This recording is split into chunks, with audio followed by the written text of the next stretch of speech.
Thank you very much. Excellencies, ladies and gentlemen, esteemed peacekeepers, uniformed personnel, or their representatives, the ISS is honored and really privileged to partner with the AU Commission and UNOAU in organizing this photo exhibition. As we gather here today, we are around this exhibition. These photos tell us a story. These photos tell us a story of 77 years of tireless efforts, contributions, and deep commitment and the sacrifices of peacekeepers and to maintain peace, international peace, and security. Since 1948, UN peacekeepers have worked to save lives in the world's most fragile and political security situations. Over the decades, more than 2 million military, police, and civilian personnel have been deployed to help countries in conflict and to transform those situations from war to peace. This year, about 70,000 peacekeepers are serving in 11 UN peacekeeping operations worldwide. 5 of these operations are in Africa. In addition to these UN operations, as just mentioned here, the African Union, as well as the regional economic communities, regional mechanisms, have also been deploying a range of peace support operations, including currently active missions like AUSUM and the MNJTF, the Multinational Joint Task Force Against Boko Haram. Over 4,200 UN peacekeepers have lost their lives due to violence, accidents, and disease. And this in the line of duty. This highlights the high levels of risks associated with most operations. Similarly, African-led missions have also resulted in fatalities comparable to the total deaths reported by the UN. The dedication and sacrifices of these peacekeepers powerfully embody our collective resolve to save succeeding generations from the scourge of war. That is declared in the UN, in the preamble of the UN Charter. So the commitment is vital. Your commitment, uniformed personnel, is vital to our pursuit of a more peaceful and secure world for all.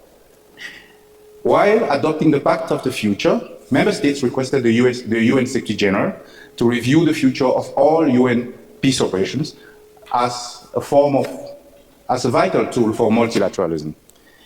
And similarly, the AU is also undertaking a strategic review of the African Standby Force, which is a key mechanism for deploying PSOs. As the UN, AU, and all member states, various stakeholders are undertaking a comprehensive review of all UN operations to strengthen their operational legitimacy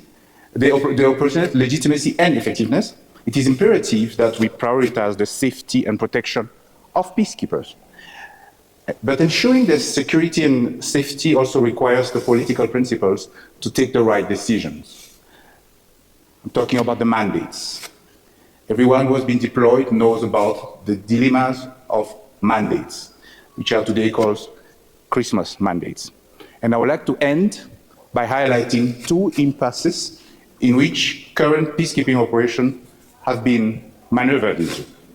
The first is the increasing militarization of peacekeeping against the recommendation of the HIPPO report, the Independent High Panel of Peace Operations, that was released 10 years ago.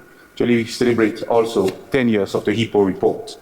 This increasing militarization multiplies the risks of deployment due to the difficulties to find political solutions. The HIPPO report was actually underlining the need for military solutions. UN military deployments happen in support of the political solutions.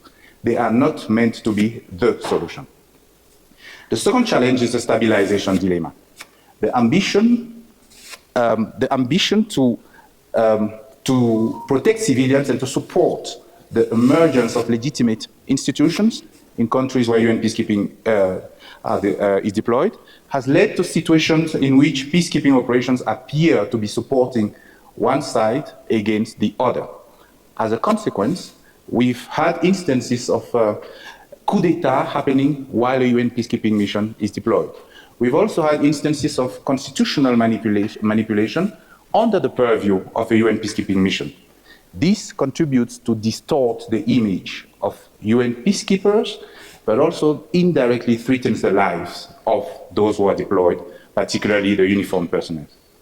Excellency, ladies and gentlemen, every single loss of peacekeeper life is one too many.